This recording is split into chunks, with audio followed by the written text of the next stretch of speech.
everybody. It's Brina Nielsen here. Thank you for watching Book Banter. I am super excited to be back here with you with Book Banter again. This is the first episode that we've had in quite a few months, and I am so excited for you to be here joining me. During the episode tonight, if you have any questions for our guest author or for myself, type them into the comments below and we will answer those questions in real time during the event. This evening, I will be talking with Justine Pucella Winans. They are a queer and non-binary writer who lives in Los Angeles with their husband and incredible Halloween-colored cats. We are definitely talking more about that later. Their books include YA novels, BIANCA TORRE is Afraid of Everything, One Killer Problem, and How to Survive a Slasher, which is releasing next March. Their middle grade titles include The OTHERWOODS, Wishbone, and A Little Too Haunted, which comes out next fall.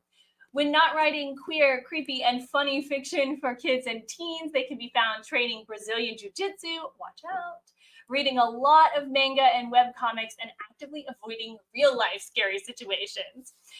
This evening, we will be talking about Wishbone. This is their newest middle grade book. It came out just a couple of weeks ago. It has been described as Coraline meets Ghost Squad, which if you know either of those, that will tell you what this book is about. It is amazing, and I loved it so much. Main characters, Ollie and Mia, are brother and sister. Their parents fight a lot. They're often left on their own for dinner and to fend for themselves, things like that. Mia is worried about paying for college, and Ollie is constantly dealing with bullies at school. And then they find Wishbone, a two-tailed cat that can grant wishes. So, without further ado, I'm going to welcome Justine to Book Banter. Hello. Oh. Hi. Oh my gosh, I'm so excited to be talking to you again for Book Banter. Thank you so much for joining me. Yeah, thank you so much for having me. I'm so happy to be here. Okay, absolutely. I read The OTHERWOODS before it came out and fell in love with your writing, with the characters in this book, and have since read all of your other stuff. And then when Wishbone got sent to me, I was like, yes, I need this in my life. Plus, there was another kitty cat, and I've told multiple people that you write the best cats. So I don't know if that's a compliment you get on a regular basis, but there it is. Yeah, no, I definitely feel like I'm sort of building a brand around cats as much as I am as being like a horror, mystery writer. Well, and clearly you are a cat person because your cats feature prominently both on like your Instagram and social media, but also in your bio, which I love. Get it? Yeah. I also have I think I always put my cats in my acknowledgments because, they're doing some heavy lifting when it comes to promoting my books on my social media pages. And, they're even around the room right now. So if there is any weird noise, it's probably them, hopefully not. But yeah, they're definitely very helpful when they're not tearing apart the boxes that my books come in. For real. Okay, so I put this on my Instagram, but I'll show it to the camera if you can see it. This is one of my cats. One of my cats. We say that he reads books. He eats them. If they get left on a horizontal surface, pretty much anywhere, they're fair game. So that is what happened. I left your book on my desk, and he enjoyed it. And that's the way it should be enjoyed, with cats. For sure. He has read quite a few of my books. I have two, both my cats are black cats. So when you say Halloween colored, yeah, I have two black cats and then an orange cat. So they're sort of like a Halloween Oreo. And I love all cats, but I definitely have a special place in my heart for black cats and orange tabbies. Because I see them all the time at home, and they're all three of my cats are boys. So I have three boys, and they're all very spooky and love this time of year. Did you was that on purpose in some way, that you ended up with Yeah, like we had our orange cat first, and he just had, most orange cats, like your chances of getting a boy are a lot higher with orange tabbies. And then we just ended up like, we wanted to get, like, I've always loved like black cats too, and we know sometimes they're less likely to be adopted. So we just got another black cat, and then when we then, but my second black cat basically doesn't have the same kind of energy that the orange cat does. So that's why we decided to get a third cat, which is another black cat. And we also had a gray tabby, Kana, but she unfortunately passed away last year. But kind of in like a nicer note, I did make her a prominent character in my next middle grade book, A Little Too Haunted.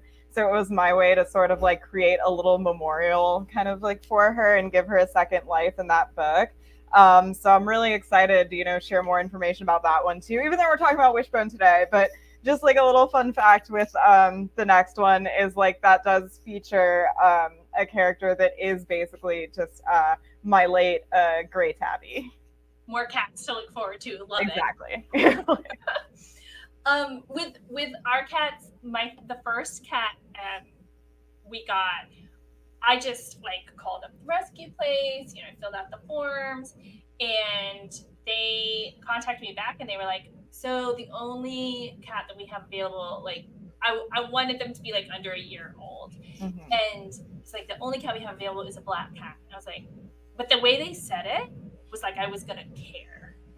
Right. And I was like, okay, is there something else I need to know? Because it felt like, and they're missing a leg, or something. And I was like, is that like, it? And they grant wishes, but opposite curses happen, Right.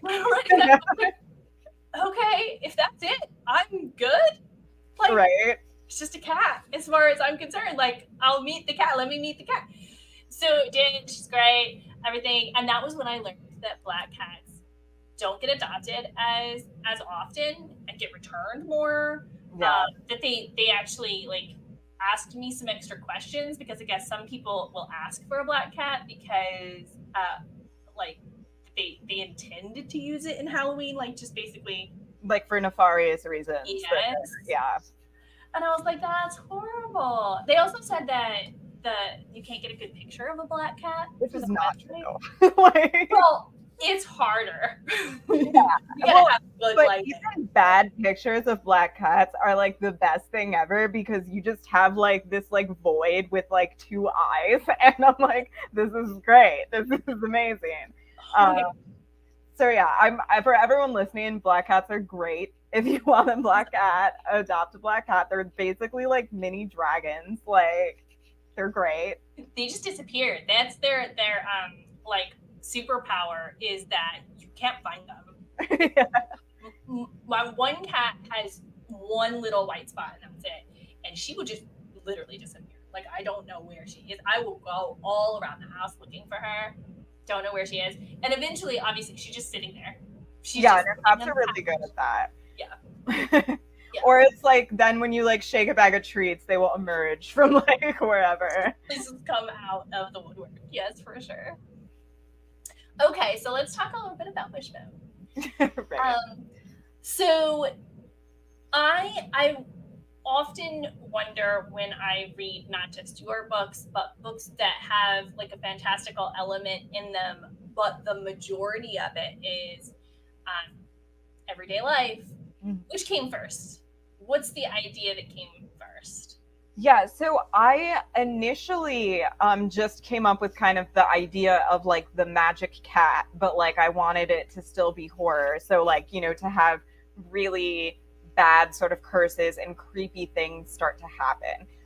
The original draft of Wishbone was actually had less fantasy elements. It was more sort of like all in the or mostly in like the contemporary world. And I think like the bits of fantastical elements it had like really made no sense. It was like very much like, oh, this is cool, I'm just gonna do this, and there was like zero explanation for it.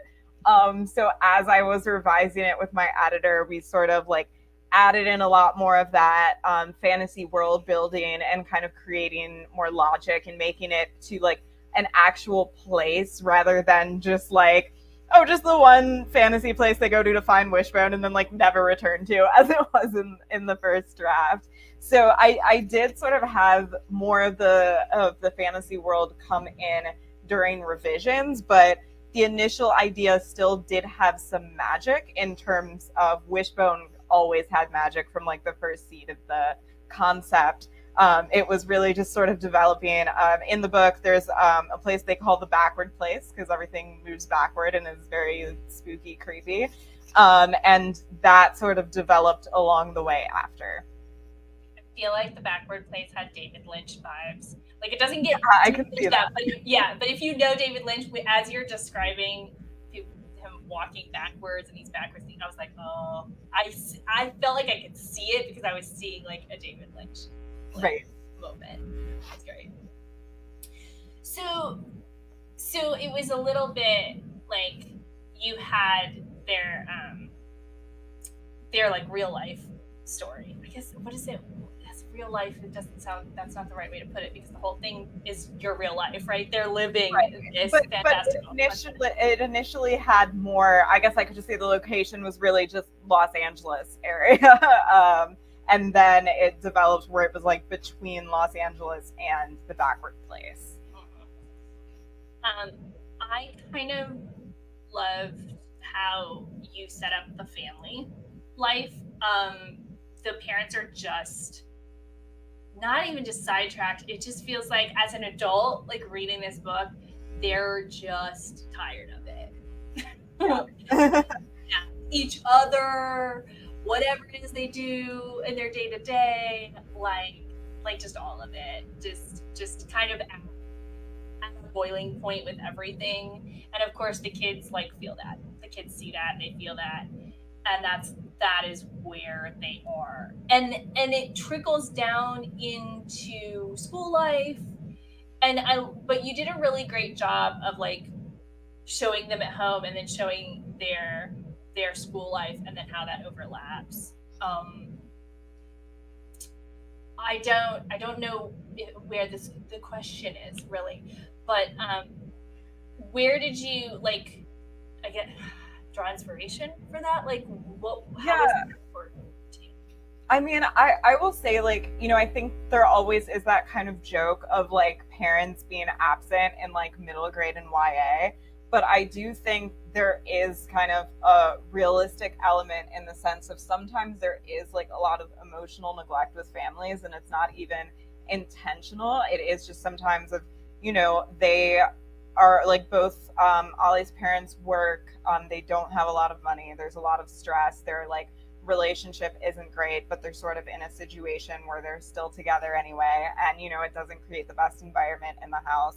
And I think like that's something that does happen a lot. And I did kind of want to explore that, like, you know, even if it's not intentional from the parent side, it still can affect, you know, the kids and the siblings and, you know, those kind of complex feelings of, I feel like, you know, I did draw some inspiration from my own childhood. Nothing I write is ever exactly like me, but I do kind of use a lot of what I know, but then like embellish and add on and do more with that. But I do think, you know, when I was reading books, a lot of it would kind of have either parents in like a great relationship or like divorcing parents. And it's like sometimes, you know, there is that in between space. And, you know, as a kid, I feel like that can even feel, you know, trickier or more messy when it's kind of like everyone in the same house and it's not really working the way it should be. So that was just something that, you know, I thought was important to explore, because it's not that there aren't other books that do that. It was just something that, you know, I like hadn't seen a lot maybe when I needed that kind of story. And it's something that, you know, I wanted to be able to contribute to and explore in my writing. Well, it was really palpable there in the house to me, and very realistic in that no one was doing anything wrong, right? Everyone is just sort of living their lives, and that tension inside the household exists, and we're seeing it through mostly Ollie, but also Mia. Right. And yeah, but their relationship was great.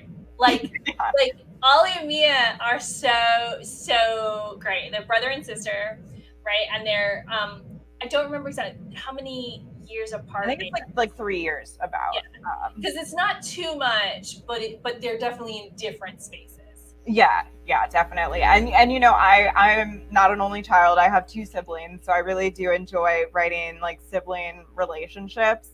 And I feel like, especially to kind of show how even like, negative experiences can really bring you together. And as much as like you can know each other, like how to annoy your siblings better than anyone else, it's like you also kind of know what you're going through, like know what each other is going through better than really anyone else. Where it's like Ollie and Mia know what it's like to be in their home and like no one else does. So that's kind of such a strong bond, that they share, and something that like even like, your friends don't really get because they're part of that same situation. So I feel like that, was really like fun, but also kind of that powerful dynamic to explore of like we were kind of like forced into this together, but they can understand each other sort of better than anyone else because of that.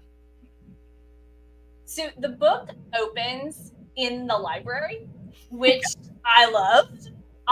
You're speaking directly to me and every other like reader in the world.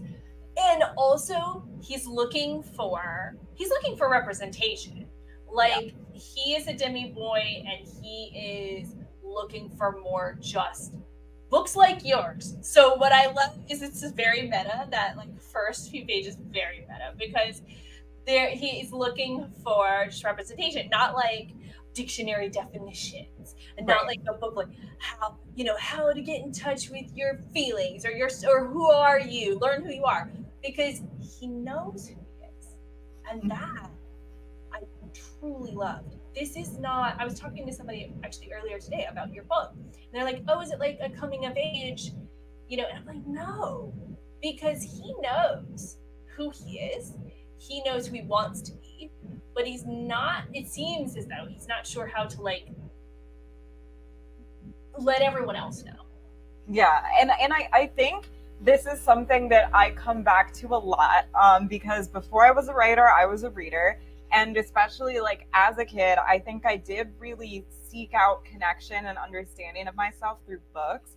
And I've always loved fiction. I've always preferred fiction. I very much admire nonfiction writers, and readers, but for me personally, I wanted to even like, find that connection, find that understanding through fictional stories. And so a lot of times I do sort of kind of include that trait in my characters of sort of showing just how important like fiction is and how it can really save lives, because I think, it did for me, and kind of getting to pay like homage to like my own love for it with my characters, was a lot of fun. But I do like what you said about that too, because I feel like Wishbone is a story of self acceptance, but the self acceptance has nothing to do with Ollie's queer identity. And I feel like so many times, with queer books, like people expect like your gender identity or your sexuality to be like the story. Like that's the main character's journey. It's like accepting that they're gay or they're queer in whatever way. And I feel like, kind of some of the answer to that is like, we need more books on like queer joy and happiness. And I was like, yes, love that. But also something that's really important to me is that, we could have queer books that explore kind of darkness and explore trauma, but that trauma doesn't necessarily have to relate to identity, or at least to like your queer identity. I was like, we can be totally good with our identity and kind of know who we are, but then have like, a home that's not great and it has nothing to do with your identity. It's more just like, parents that are overworked and distant and not in a great relationship, and even dealing with these like dark situations that again have nothing to do with Ollie being trans, but have everything to do with this kind of terrible situation he ended up in, to save this new cat. And I think like that's something that I do really love exploring, because part of the reason why I love horror so much is I feel like it's such a great vehicle that allows us to, sort of like, or like characters and us through these characters to like confront trauma in a way that like when you're reading it, you can do safely, you can still have space, but to kind of like show these darker situations in a way that still feels like exciting, but also kind of allows us to like safely experience those emotions and that confrontation and that catharsis. So I do oftentimes make my characters like confront their trauma or like deal with those sort of things, but it doesn't necessarily always have to relate to their own identity. So I think like in this journey, it's not really so much Ollie coming to accept his queer identity because he was already there. It's more like coming to accept the parts of him that he thinks like are not likable or will lead to him like his idea is that like only a specific type of person deserves love, and it's not anything to do with his queerness. It has to do with like his anger and his like ability to like lash out and kind of put up walls, and that's like really what he's confronting most along the way. So I'm glad that that's playing out because it's something that was very important to me. What it absolutely is, and I am also very happy, excited that it feels like we're finally at a place in books, at least, where you can just, it does not have to be about being queer. You just have a queer character in a situation, and then that is what it is. It's just part of the day-to-day life. Like, I have red hair, that's cool. Like, it's just, yeah. Right? And I see that more and more and more. Like, that makes me so happy.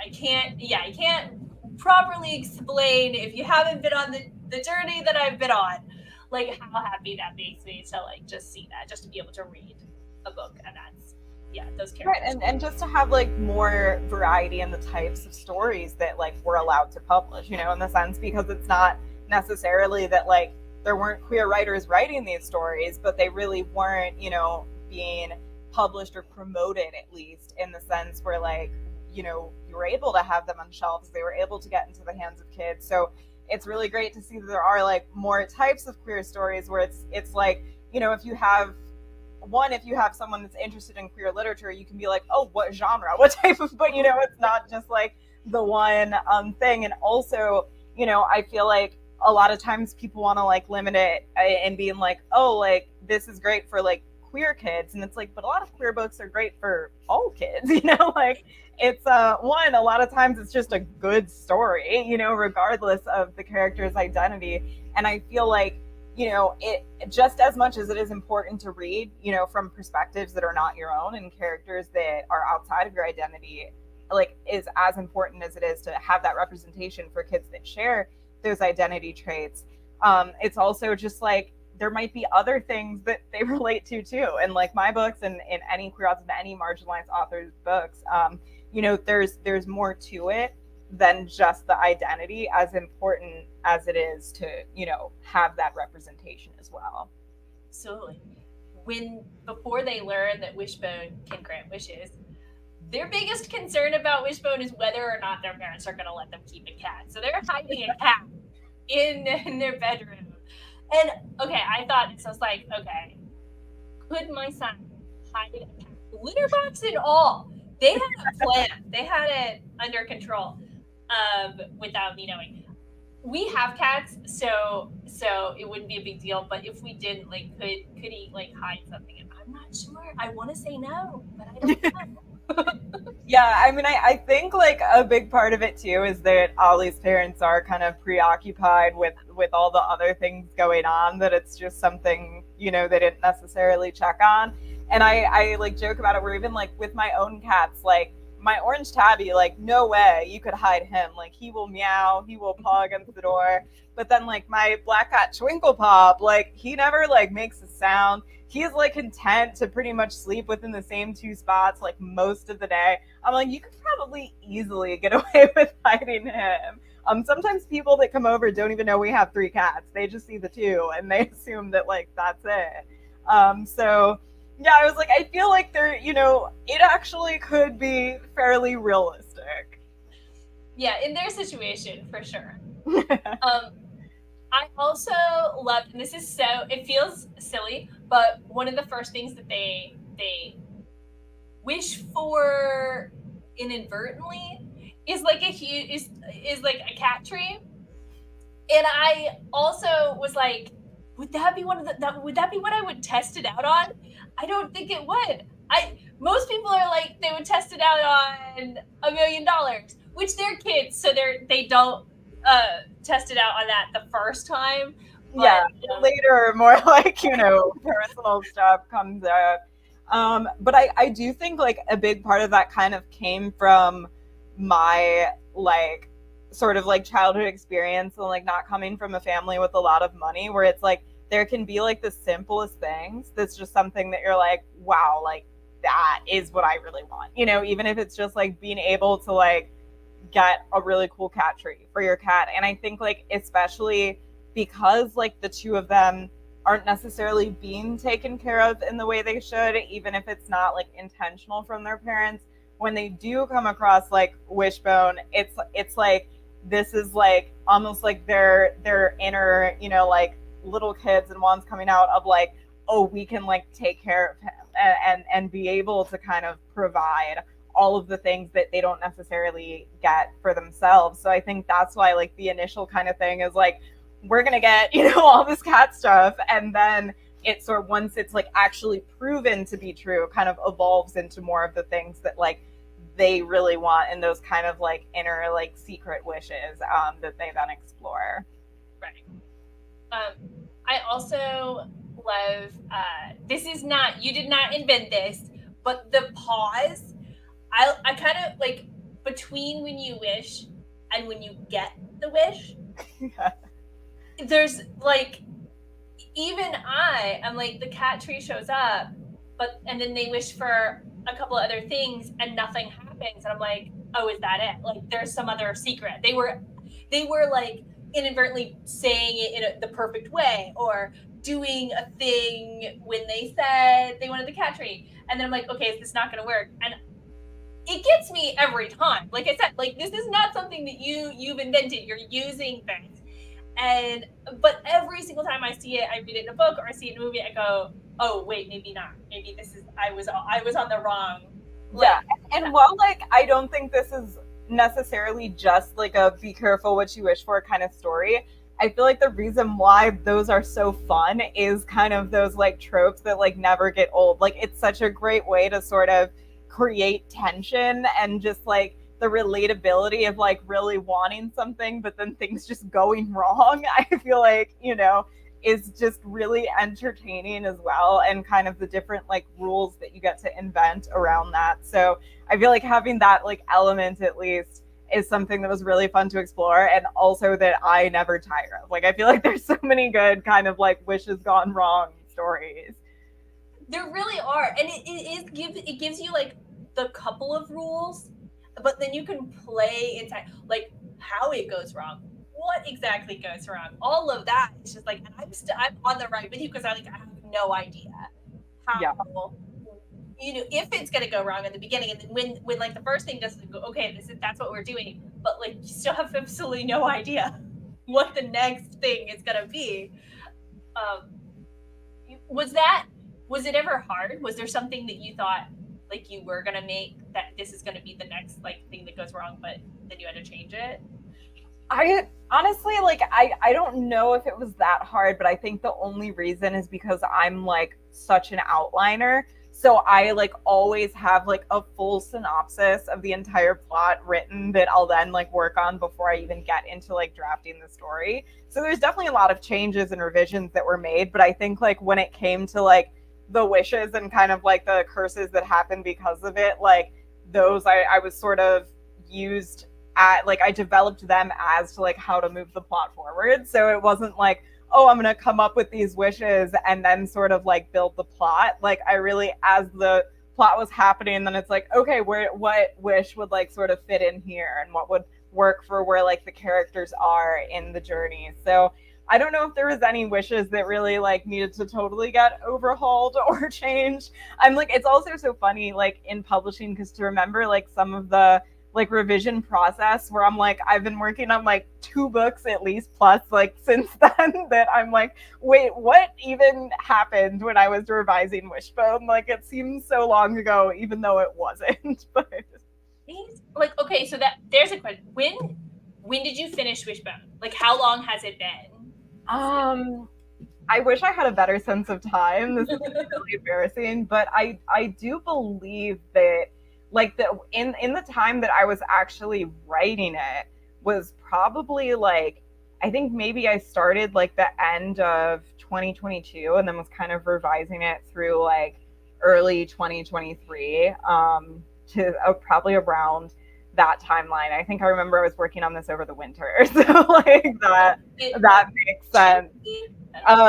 So yeah, it was probably like the last time, you know, I was like really working on like developmental edits was like in the first half of or like towards the end. At least it was in 2023. I think by this year, most of the like bulk of the edits were already done, you know, and by that time you're like working on the next thing. And especially since at least so far I've been on a 2-book-a-year schedule, I feel like I always kind of have multiple stories going on, and there might be like little details I forget because I focus more on like, oh yeah, I know like the character journey, I know like the heart of the story and what's it about. But then if someone were to be like, oh, like when this happened in chapter 13 or whatever, and I'm like, I have no idea like what any of that. Let me right, I have to like consult. I have the book here. Like if I consult what happened when, but exactly. Well, this is a good segue. You have 2 books coming out next year. Yes. Do you want to tell us a little bit about those next ones? Yeah. So my next book, like in order of what's coming out, my next one releases March 11th, and that's a young adult horror called How to Survive a Slasher. And if you couldn't guess from the title, it is a teen slasher, but it's definitely like more in the vein of like Scream. It's very like meta, has some comedic moments, and it follows a teen named CJ who essentially lives in a town that is sort of known for having had these slasher incidents happen in the past. And there is kind of an infamous town character known as the Satterville Wolfman. And CJ is directly kind of linked to this character because her father was involved in both of the Wolfman attacks, and she was able to survive the second one, but unfortunately she lost her father during that attack. So when, you know, the story begins, she ends up receiving this like seemingly prophetic manuscript that warns of the Wolfman's return. And the more it seems she tries to like stop that from happening, the more involved, you know, she gets in this return of the Wolfman, which is the opposite of what she wants. So it is, you know, sort of my like love letter to the slasher genre, because I'm a really big slasher fan and I'm so excited that I got to work on one. So that is out March 11th. And then I have another middle grade coming out next fall, which doesn't have a cover, I believe, any like pre-order links yet. But hopefully there will be, you know, more information soon. It's called A Little Too Haunted, and this is my first haunted house book. It does follow a 13-year-old girl, Luna, whose moms basically like flip haunted houses. But since she recently learned that all of their haunted house adventures were fake and sort of drove a wedge in between her and her moms, when she did learn that, all she really wants is to have like a real legitimate, you know, paranormal experience. And when they move into the next house that her moms are working on, it turns out that she gets more than she bargained for when there's a little too much paranormal activity going on. And so, you know, the story kind of follows Luna dealing with all the sort of new ghosts, paranormal things happening in the house, while also trying to sort of save her mom's like channel and the relationship between them. Okay, in love. Will read. Thank you. I'm a big fan of like haunted house books in general. I can't get enough. I could like read one every day. I would never get tired of it. So I'm really happy I got to like do a haunted house middle grade. You're like just checking boxes next year. So right. Like all of my favorite tropes I'm gotten through. So well, I'm gonna put the links to purchase The Otherwoods, which is on another middle grade book, and Wishbone. I'll put those links right in there. And thank you so much for joining me. It was Thank great you talking so much to for you. having me and like talking about cats too. So, We can go on. We can talk cats. right? That could be like a whole nother book banter, really. But yes, forget the books. We'll just talk cats, where we got our cats, the personalities of our cats, future cats. right, exactly. Well, thank you everyone for watching, and Justine, thank you for joining me. And Thank you. bye, y'all.